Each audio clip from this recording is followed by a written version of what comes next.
Ministros decreta perda de mandato de Manuel de Araújo como edil de Quelimane. Receitas da HCB cresceram em 3,5% no fecho de 2017 em relação ao ano anterior. China pode anular lei do controlo da natalidade de 2 filhos por cada casal.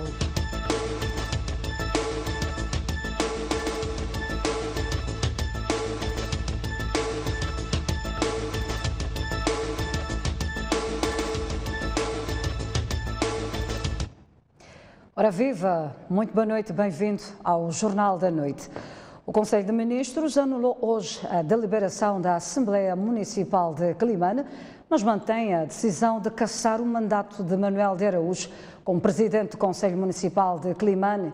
O Conselho de Ministros diz que de Araújo violou a lei ao se inscrever para as próximas eleições por um partido diferente do que o elegeu para este mandato. Chamando a si a responsabilidade de decidir sobre a perda de mandato de um edil, o Conselho de Ministros, reunidos na sua 27ª sessão, tomou a mesma decisão que o Conselho Municipal de Quelimane havia tomado.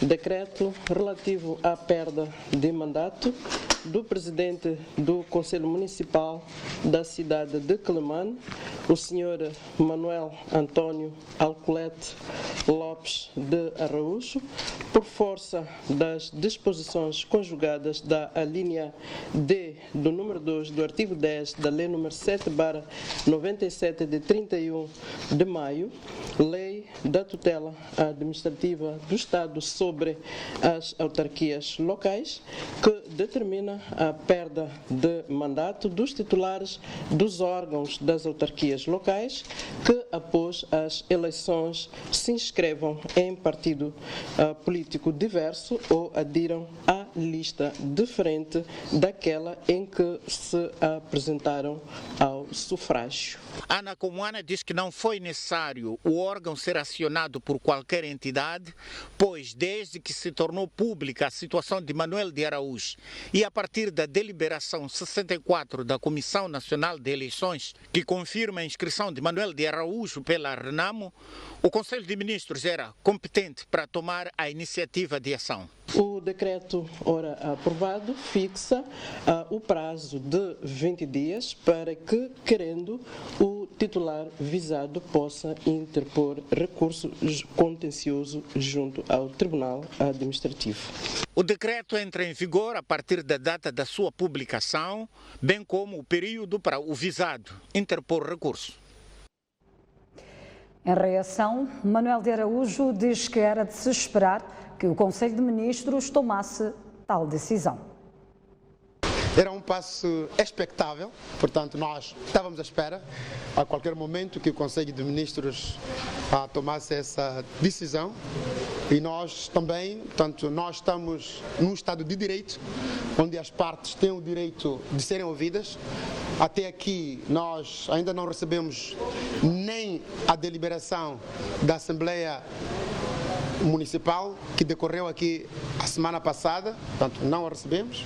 Não recebemos também nenhuma informação da tutela administrativa, fosse da parte da tutela aqui ao nível da província, quer do Conselho de Ministros. Portanto, nós ouvimos pela imprensa e o que nós temos a dizer é que vamos exercer o nosso direito, que a lei, mãe, a Constituição da República e demais legislação nos confere. Portanto, esse é o passo a seguir, mas claro, primeiro estamos à espera, temos que receber, nós não podemos agir de acordo com o que se ouve ou com o ouvir dizer. Portanto, ouvimos pela imprensa, não podemos, estamos também aqui a exercer o nosso direito pela imprensa. Entretanto, nos últimos dias, Manuel de Araújo tem estado a ser protegido por 2 agentes da lei e ordem. A alegação é que está a ser ameaçado de morte. Em plena sessão da Assembleia Municipal, fui ameaçado de morte na própria praça aqui dos Heróis, no dia 6 de abril do ano passado. Um antigo combatente também ameaçou-me de morte. Portanto, para mim, até já posso dizer que já vou me habituando a essas ameaças. Portanto, o que nós fazemos sempre que há este tipo de procedimentos é alertarmos uma vez mais as autoridades e depois as autoridades vão tomar as providências cautelares que acharem que devem. A Frelimo vai ocupar a primeira posição nos boletins de voto em todas as 53 autarquias do país. O MDM vai ocupar a segunda posição e a Renamo a terceira. O sorteio para as eleições autárquicas foi feito pela Comissão Nacional de Eleições. Num processo que juntou mandatários dos 21 partidos, coligações e grupos de cidadãos que concorrem às autárquicas de 10 de outubro, a Comissão Nacional de Eleições fez esta terça-feira o sorteio das posições dos concorrentes nos boletins de voto. Solidariedade de Moçambique, SCM, 20ª posição. Proponente Frelimo, primeira posição. Associação dos Naturais e Amigos da Namahacha, 19ª posição. Resistência Nacional Moçambicana, Renamo, terceira posição. Partido da Liberal para Desenvolvimento Sustentável, 16ª posição. Movimento Alternativo de Moçambique, 13ª posição. Ação de Movimento Unido para a Salvação Integral, 5ª posição. Movimento Nacional para a Recuperação da Unidade Moçambicana, 17ª posição. Movimento Democrático de Moçambique, 2ª posição. Partido Os Verdes de Moçambique, 12ª posição. Coligação União Eleitoral, 10ª posição. Coligação Aliança Democrática, 7ª posição. Partido da Justiça Democrática de Moçambique, 8ª posição. Partido de Ampliação Social de Moçambique, 14ª posição. Coligação Esperança do Povo, 9ª posição. Partido de Progresso do Povo de Moçambique, 11ª posição. Partido Humanitário de Moçambique, 6ª posição. Partido para o Desenvolvimento de Moçambique, 21ª posição. Juntos pela Cidade, 4ª posição. Cidadãos Eleitores Partidários de Nacala, 18ª posição. E, por último, Associação de Amor à Justiça, Paz e Solidariedade, na 15ª posição. E os sorteados estão cientes que a posição nos boletins de voto não determina a vitória, por isso há que trabalhar a todos os níveis. O Partido Frelimo está organizado, está no processo de preparar toda esta atividade no sentido de contribuir para a consolidação da democracia. O MDM é a seguir a Frelimo na lista ou nos boletins de voto. E isso para nós é extremamente importante porque vai até certo ponto facilitar a nossa forma de persuadir os eleitores, os simpatizantes, não é, a familiarizarem-se com o próximo boletim de voto que vai ter lugar no dia 10. O que determina a vitória é a posição final, não é o início, mas o fim. Estamos a começar com a posição 3, vamos trabalhar, vamos fazer campanha para conquistar no fim a posição número 1. Os resultados deste sorteio serão levados ao Secretariado Técnico de Administração Eleitoral, STAI, para a emissão dos boletins de voto. Entretanto, a CNE deverá ainda fazer outro sorteio que vai ditar o tempo de antena para cada concorrente. Os cabeças de lista para a eleição do presidente do Conselho Autárquico de Nampula estiveram hoje num frente a frente organizado pela sociedade civil. Perante uma plateia de jovens, os 5 partidos e grupos apresentaram as linhas gerais dos manifestos, neste caso, eleitorais. Neste que pode ser considerado o primeiro debate de pré-campanha, estiveram presentes 4 cabeças de lista, nomeadamente a Missi Cololo da Frelimo, Filomena Motoropa do Parrumo, Fernando Bismarck do MDM e Castro Nequina da Associação Moçambicana de Amor, Paz e Solidariedade. O partido AMUS mandou um representante, o mesmo fez a Renamo, uma vez que o candidato Paulo Vahanle encontra-se fora da cidade de Nampula. Nós não podemos dizer as coisas por alucinações. Nós queremos que o jovem esteja empoderado para que ele realmente seja o dono do desenvolvimento desta cidade. O manifesto eleitoral é um processo, é fruto de busca que os partidos fazem na base, que isto é na população. O município precisa de imparcialidade, é um dos princípios da administração pública. E esses princípios da administração pública, versados em diversas leis, precisam ser usados, e uma das formas para usar é trazer os partidos políticos juntos para fazer a governação. Entretanto, porque o debate começou com os jovens a apresentarem as suas preocupações, que gostavam de ver resolvidas no próximo quinquênio, alguns candidatos avançaram ideias concretas para algumas áreas. O Departamento do Mercado de Esfera tem que saber o Antônio em que mercado está, em quantos anos está lá a operar, e esse tem que emitir-se um parecer para qualquer tipo de busca de financiamento que este operador precisar. O presidente ou o capitalista agora atual da cidade, não é de Nampula, ele poderia conseguir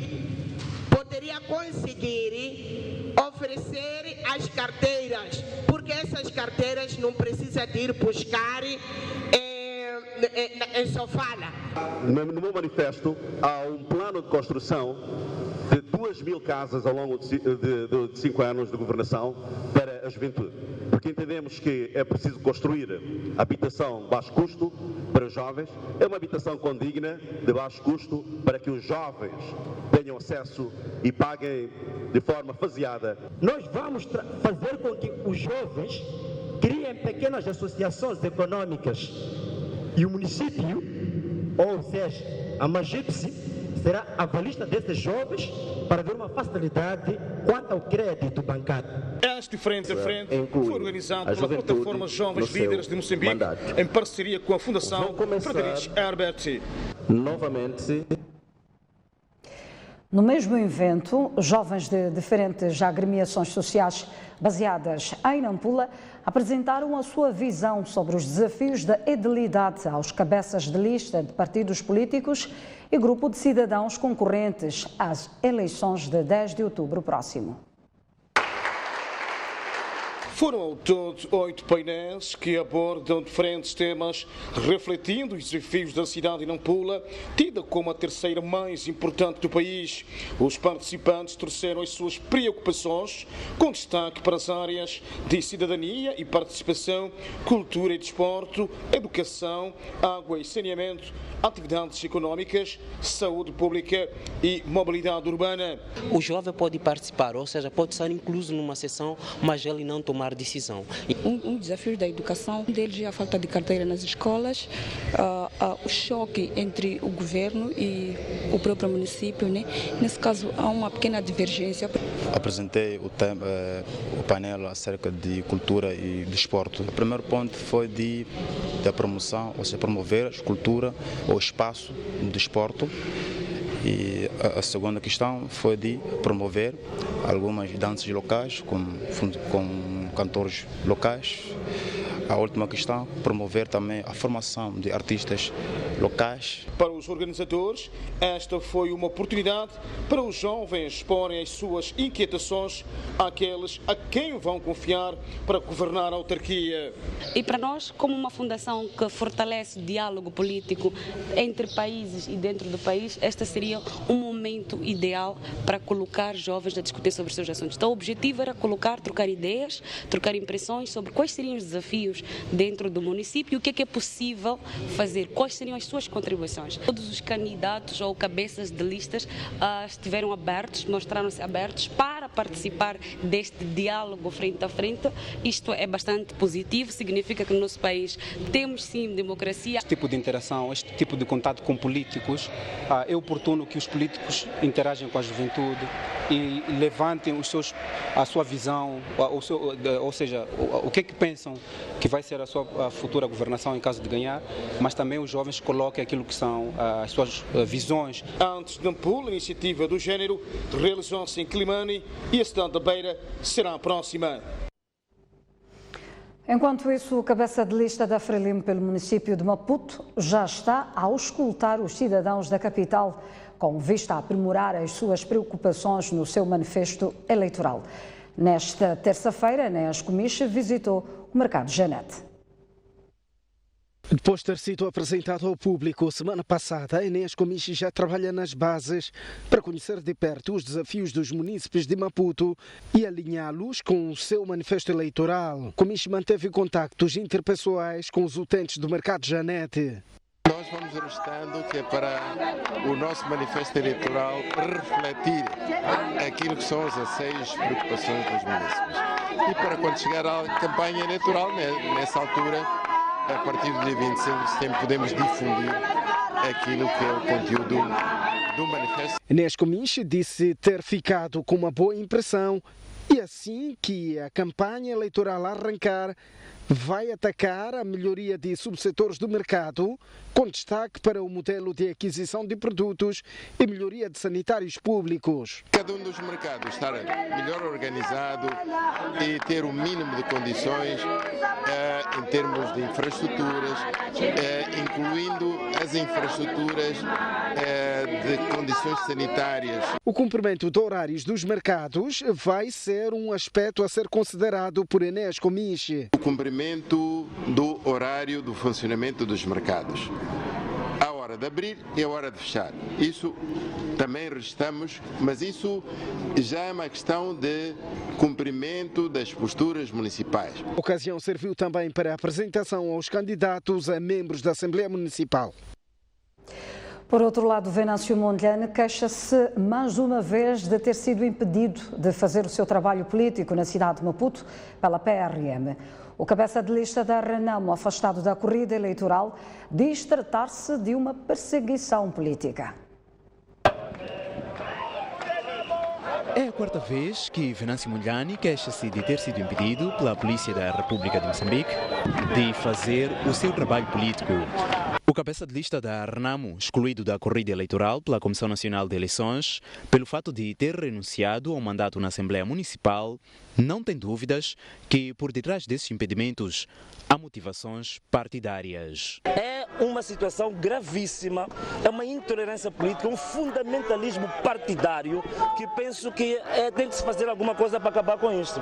É a quarta vez que nós somos impedidos de fazer trabalho político, mas se vocês forem ver ainda hoje nos serviços noticiosos, vão ver que há um partido que está a fazer uma campanha, uma pré-campanha clara, falando de manifesto, apresentando-se os seus candidatos já como eleitos e estão a fazer isto de forma livre, não é? Ainda de acordo com Venâncio Mondlane, agindo desta forma, o país está a regredir no que diz respeito à liberdade de imprensa e de exercer a atividade política. Estamos aos poucos passando de um país falido para um país falhado e estamos no precipício total e completo no que se refere à liberdade de expressão, à liberdade de imprensa e à liberdade de atividade política e à liberdade de associação. Estas liberdades foram concedidas, conforme eu disse, na década de 90.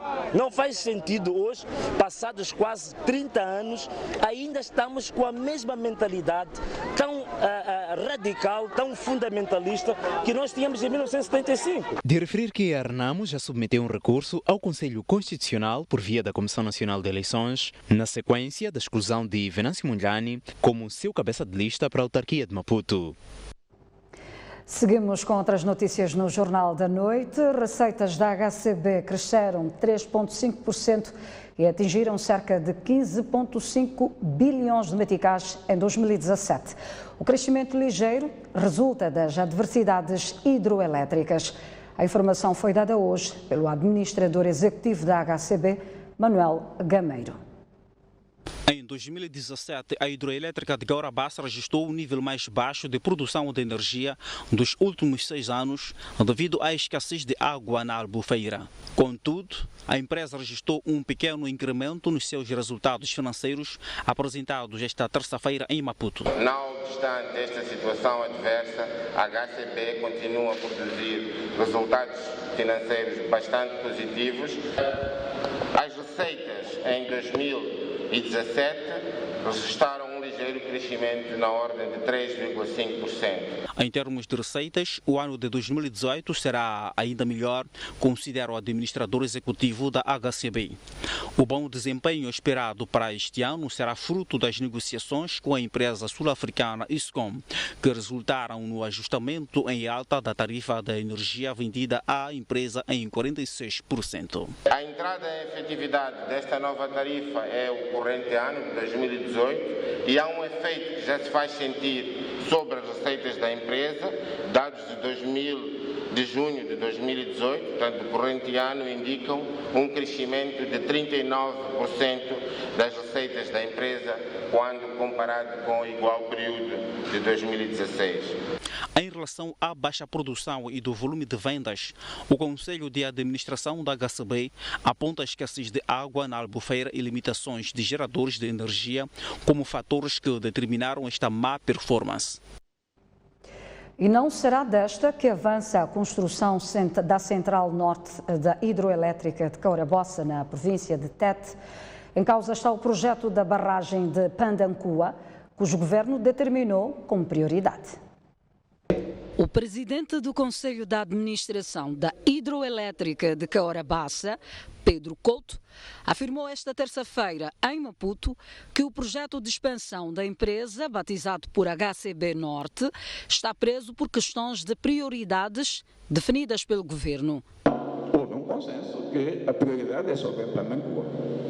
É por isso que, em princípio, sobre Caorabassa Norte, vai esperar uma melhor oportunidade. A ordem é a construção da barragem de Pandancua e a linha de transporte de energia elétrica Tete-Maputo, numa parceria entre a Eletricidade de Moçambique e a HCB, as únicas empresas mandatadas para o desenvolvimento do projeto, podendo, para o efeito, buscar recursos necessários e estabelecer parcerias estratégicas. Eu queria dizer que a HCB, a par da EDM, que estão mandatadas para tomar conta, para fazer o desenvolvimento deste projeto, naturalmente que sentem-se muito bem nesta posição, que aliás vem de acordo com os planos estratégicos dessas mesmas empresas. Com o consórcio HCB e a ADM em ação, o anterior estudo de viabilidade ambiental da barragem deverá ser revisto, alegadamente por já estar ultrapassado o projeto. O primeiro dia da FACIM terminou com a gala dos Prémios de Cooperação Moçambique-Portugal, que decorreu no âmbito da Feira Internacional e da Semana Empresarial Moçambique-Portugal. Foram premiadas 8 empresas e personalidades, com destaque para os presidentes da APIEX e da AICEP. As premiações são dedicadas às empresas, organizações e personalidades que se destacam no desenvolvimento empresarial entre Moçambique e Portugal. Houve 2 categorias, Prémio Construção e Prémio Personalidade. Na primeira categoria recebeu reconhecimento a Galp com Prémio Energia, a REN com Prémio Infraestruturas Elétricas, Arquimos com Prémio Arquitetura e a Betar com Prémio Engenharia. Foram também premiados o BCI e a Visabeira. Ao longo de 3 décadas em Moçambique, o Grupo Visabeira sempre se tem pautado dentro da diversidade das suas atividades por desenvolver neste país um conjunto de atividades que vão da formação à engenharia. A nota que queria deixar aqui é que a nossa presença em Moçambique é de âmbito nacional, está muito para lá do gás do Rovuma, que, sendo importante, não vai esgotar com certeza a nossa aposta neste país, que se vai continuar a consolidar. Mas porque a noite era mesmo de reconhecimentos, ainda existiam personalidades por premiar. São elas o diretor-geral da APEX, Lourenço Sambo, e o PCA da ICEP, Luís Castro Henriques. Isto é um trabalho coletivo de equipa. Uns governam, outros têm de comandar agências, outros têm de comandar delegações, mas só com um trabalho todo alinhado, e aqui também aproveito para dar uma palavra de excelente alinhamento aqui que temos com a Embaixada e personalizo da Sra. Embaixadora, que tanto trabalha connosco e com quem nós tanto trabalhamos e com muito gosto, e tanto foi um orgulho receber isto das vossas mãos e agradeço isso. O ministro da Indústria e Comércio, Rajendra de Sousa, e o secretário de Estado para a Internacionalização de Portugal, Eurico Dias, que estiveram presentes no evento, destacaram as potencialidades existentes em Moçambique e Portugal que podem ser exploradas. Vamos tirar o maior proveito naquilo onde os outros não têm vantagem comparativa. A terra está cá, as oportunidades estão cá. A Gala dos Prémios de Cooperação Moçambique e Portugal é organizada pela Fundação AIP, também responsável pela organização do Pavilhão Portugal na FACIM. Parceria para o investimento e crescimento em África desafia o empresariado nacional a criar planos de negócios ligados à agricultura e indústrias ligeiras com valor acima de 15 milhões de dólares. O objetivo é atrair o investimento chinês para o país. A Parceria Internacional para o Crescimento de África começou a operar em Moçambique em 2017 e já levou vários empresários para apresentarem projetos aos investidores chineses. Neste momento estão em fase avançada 3 grandes projetos, não é? Portanto, os investidores moçambicanos já foram visitar a China, os investidores chineses estão a caminho de Moçambique, portanto estamos a falar de 3 projetos que provavelmente irão acontecer. Agora tudo depende também dos dois lados, não é? Portanto, quer o empresário moçambicano, quer o chinês, agora tem que acertar as pontas para chegar ao, digamos, ao bom porto, não é? Nestes 3 projetos que estamos a falar uma média de são 10 milhões de dólares cada um. Os chineses afirmam ter musculatura financeira e já começam a desafiar o empresariado nacional a apresentar projetos mais ambiciosos. Inicialmente pensávamos que projetos mais pequenos pudessem ter grande aderência, estamos a falar de projetos de 500 mil dólares, 1 milhão de dólares, 2 milhões de dólares. Os chineses estão-nos a dizer que querem projetos cada vez maiores, não é? Estamos a falar de projetos de 15 a 20 milhões de dólares. A disponibilidade do capital chinês para investir no agronegócio nacional e nas indústrias ligeiras foi apresentada esta terça-feira na conferência organizada pela CTA com o objetivo de mostrar as possibilidades de financiamento ao agronegócio na FACIM 2018, que decorre desde segunda-feira. Momento para uma curta pausa. Voltaremos dentro de instantes com mais informação. Até já.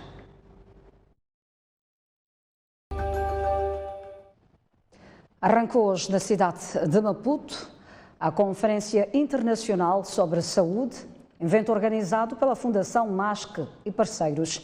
Na ocasião, o presidente da Fundação, Narciso Matos, defendeu que há necessidade urgente de aumento do financiamento e do uso racional dos recursos alocados ao setor da saúde. Representantes das organizações da sociedade civil, do setor privado e dos parceiros de cooperação internacional debatem nesta terça e quarta-feira, na cidade de Maputo, o financiamento e gestão de recursos alocados ao setor da saúde. O evento, que é realizado com o tema de alternativas para o financiamento e gestão de recursos públicos para o setor da saúde em Moçambique, visa contribuir para melhorias na prestação de serviços públicos de saúde no país. Na ocasião, o presidente da Fundação MASC chamou a atenção para a necessidade de envolvimento de mais atores para a melhoria da qualidade dos serviços no setor da saúde.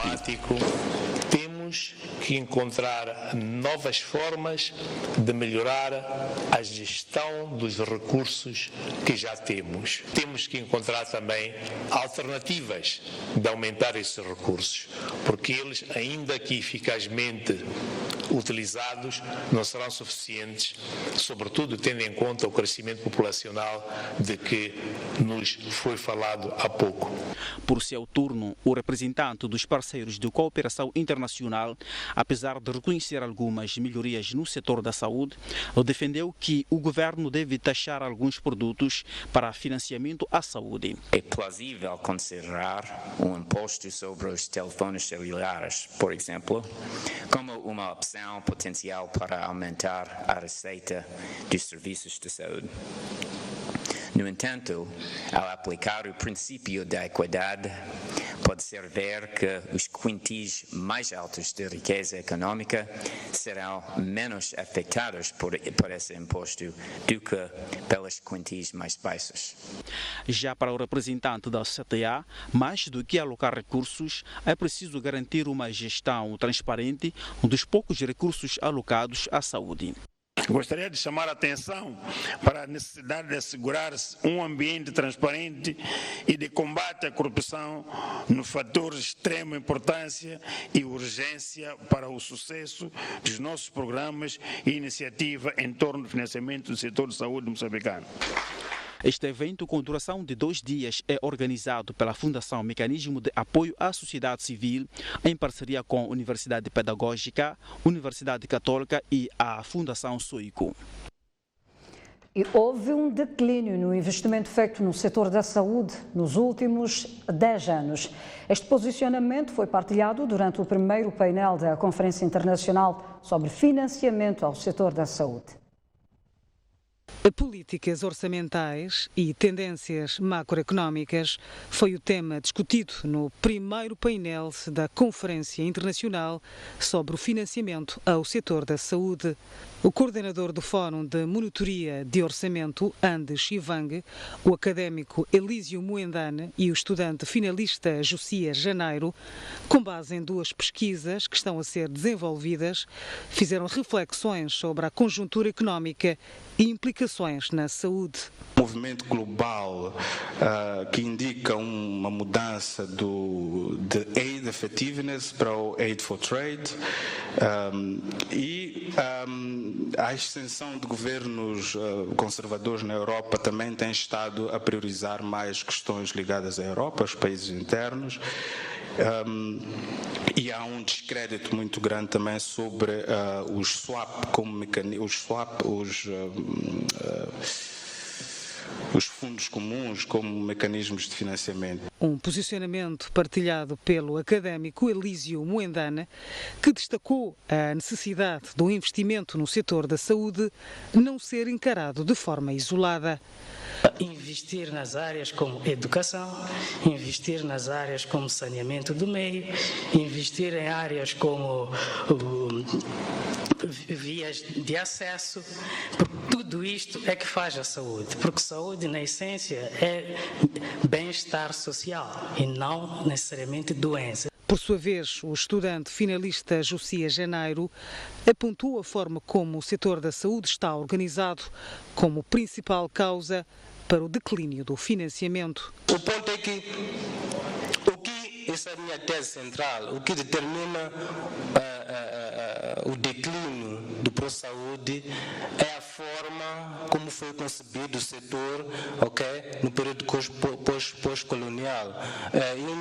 Uma das saídas, uma das vias alternativas já se foi referenciado aqui, a questão do GFF, que condiciona o financiamento dos resultados, o desempenho do próprio setor, desde que no results, no money. Do lado da plateia vieram questões e contribuições que concordam com a necessidade de se fazer reformas no setor da saúde, no sentido de atrair mais financiamento. E julgo que seria importante conhecermos melhor onde é que o dinheiro é aplicado. Ou seja, se o dinheiro vai mais para os hospitais, se o dinheiro vai mais para os cuidados primários ou atenção primária, qual é a forma, que investimento é que fazemos na prevenção, que transferências é que fazemos para o setor privado e, portanto, olhar para as transferências financeiras da componente pública da saúde e saber, ao fim e ao cabo, quais são as nossas prioridades. Com a entrada do ProSaúde, estávamos também no período ainda em conflito armado, mas a saúde funcionava. Havia medicamentos nos hospitais. Bem ou mal, mas havia medicamentos. Mas, bruscamente, o setor de saúde começou a estar doente. Modelos alternativos de financiamento e sustentabilidade para a prestação de serviços públicos na saúde, experiências internacionais, serão dos temas em discussão nesta quarta-feira, último dia da Conferência Internacional sobre Financiamento ao Setor da Saúde. 16 pessoas morreram em resultado de 32 acidentes de aviação ocorridos nas estradas do país. Esta informação consta do relatório semanal do Comando-Geral da PRM.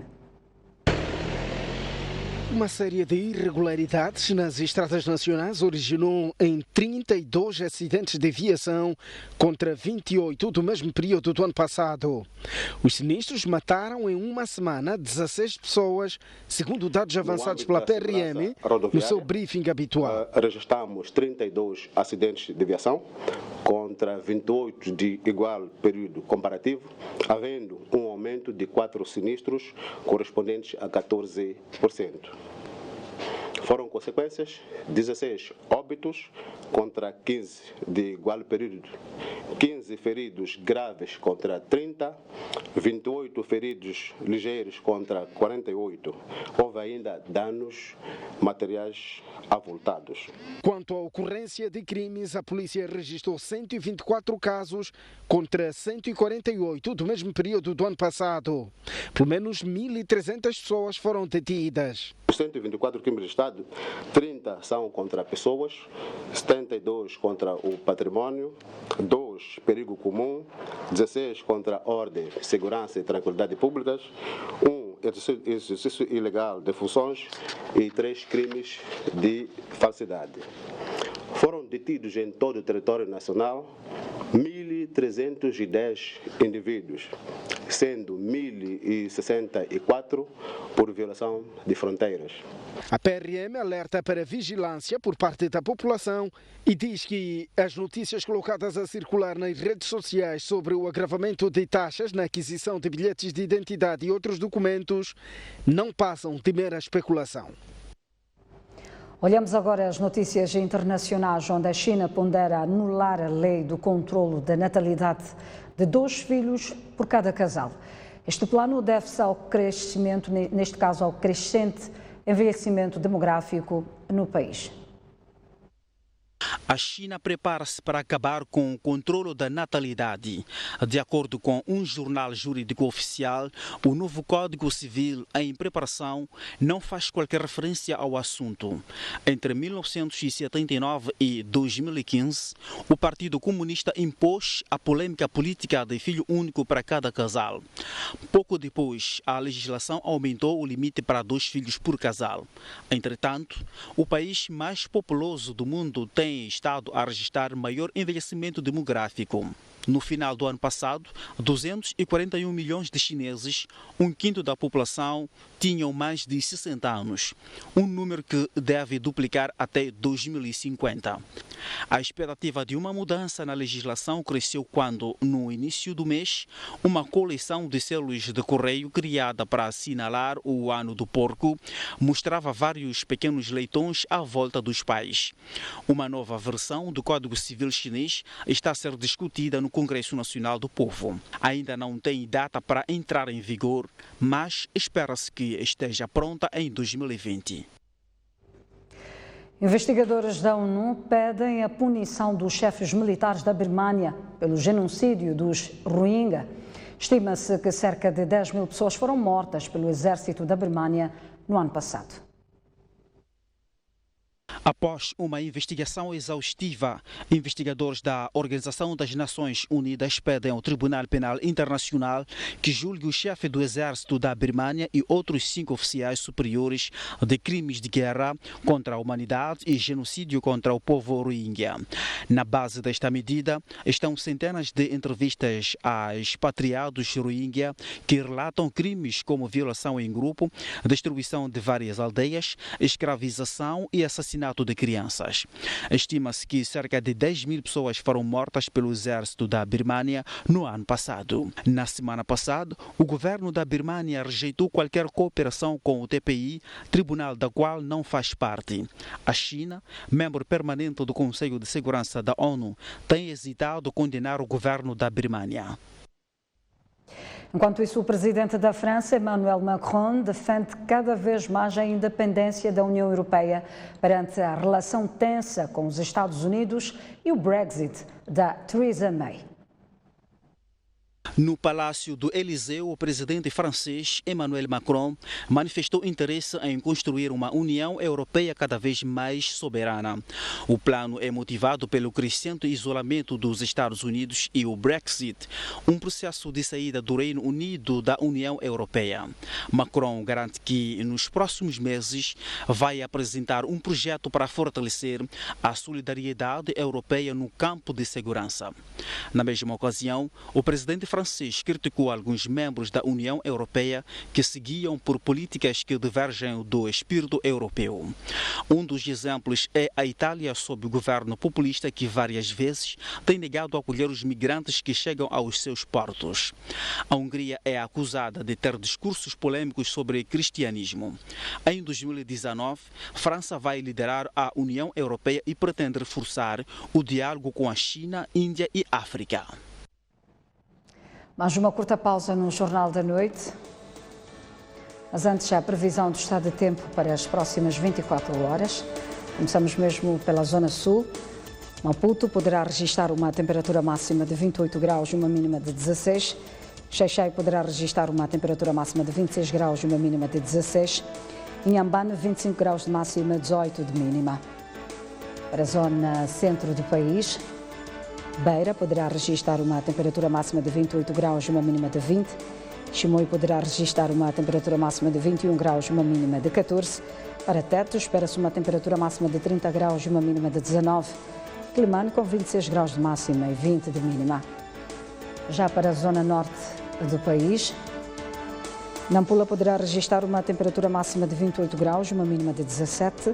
Para Pemba, espera-se uma temperatura máxima de 29 graus e uma mínima de 21. Lixinga poderá registrar uma temperatura máxima de 24 graus e uma mínima de 12. Aguarde por si. Até já. Esta previsão do tempo é-lhe oferecida pela Índico Seguros. De volta às notícias no Jornal da Noite. O Conselho Municipal da cidade de Matola garante a hospedagem dos Mambas para os Jogos contra Guiné-Bissau e Namíbia de qualificação ao CAN 2019 nos Camarões. O memorando de entendimento para este apoio foi assinado esta terça-feira pelos respectivos presidentes. Calixto Costa e Alberto Semango Júnior assinaram um memorando de entendimento que prevê que o município da Matola se responsabilize pela logística de hospedagem e outros custos dos Mambas nas operações Guiné-Bissau a 8 de setembro e Namíbia a 9 de setembro, respectivamente, a contar para a segunda e terceira jornadas do Grupo K de acesso ao CAN 2019 nos Camarões. Para já, segundo o acordo, o município oferece alojamento no Matola Multi-Hotel. Neste momento a solução tem na Matola a hospedagem garantida, que os matolenses oferecem de coração. Estamos numa cidade que tem infraestruturas, não só de hotelaria, mas também tem espaços para a prática do desporto, e é isto que nós, como produto, oferecemos de moçambicanos para moçambicanos. Reagindo ao apoio prestado pelo município da Matola, Alberto Semango Júnior agradeceu o gesto e referiu que o mesmo vai moralizar a seleção nacional. Este gesto nos enche de muito orgulho e de satisfação. E queremos que os gestos iguais se multipliquem um pouco por todo o país em apoio à nossa seleção nacional. E queremos com isso dizer que do nosso lado, tudo vai se fazer para que tudo que acabamos aqui de testemunhar possa engrandecer o nosso empenho e a nossa dedicação rumo à qualificação. Por sua vez, Abel Xavier, selecionador nacional, disse que os Mambas vão valorizar este apoio, alegrando os moçambicanos em campo. O contributo é extremamente válido e extremamente importante.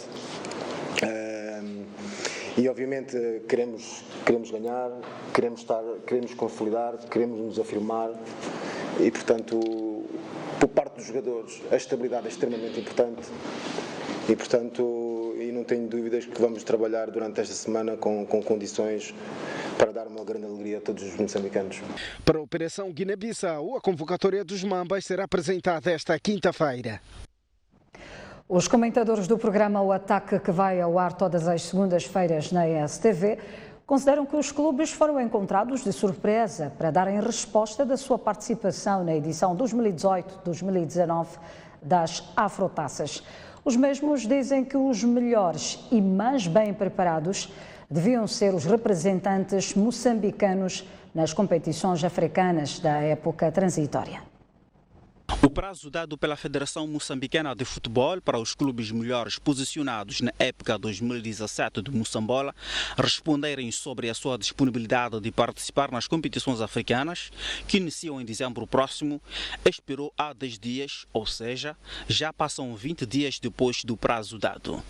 Os comentadores do Ao Ataque da STV consideram que os clubes tiveram pouco tempo para pensar, tendo em conta vários fatores em causa, nomeadamente a crise financeira e a competitividade do campeonato nacional. Os clubes quase todos estão mergulhados numa crise financeira, depende de patrocinadores, então esta matemática tem que ser bem feita, tem que se fazer uma série de procurement, e não é uma decisão fácil, portanto não é de um dia para o outro que o clube vai dizer que ok, eu posso ir. Obviamente que estão a fazer trabalho para ver se vale a pena ou não vale a pena em primeiro lugar, sob o ponto de vista desportivo, porque o que vale eu dizer vou representar Moçambique para representar mal. Ademais, os mesmos propõem que os melhores clubes sejam os inscritos como forma de representar condignamente o país, sem prejuízo de serem os mesmos a voltarem a disputar as Afrotaças na edição 2019-2020. Estes representantes de Moçambique, os tais que estarão no limite, representam o país neste período de transição e estariam também a representar o país já por mérito próprio, por terem sido campeões em 2019 e 2020. Agora, há justiça ou não? Mas o que importa para mim, a situação dos clubes mais competitivos e daqueles, a solução parece-me que melhor, é aquela que no final, na data limite, para mim, e é a minha opinião, vale aquilo que vale, seriam os clubes que estariam mais bem classificados.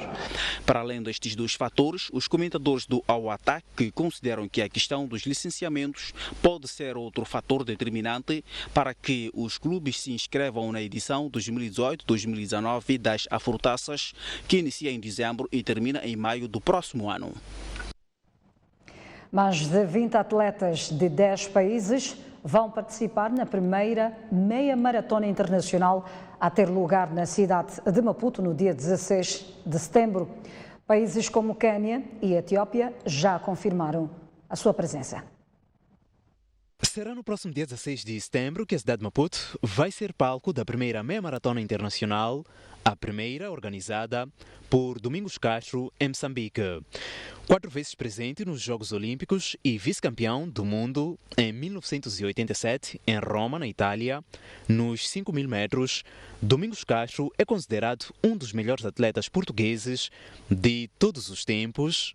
O agora organizador de maratonas diz que Moçambique tem tudo para ser diferente do que tem mostrado nos últimos anos. Fiquei surpreendido com alguns atletas que têm um talento fora do normal, mas a verdade é esta, se esses mesmos atletas não tiverem apoios ou mais vários níveis, não é possível chegarem muito longe.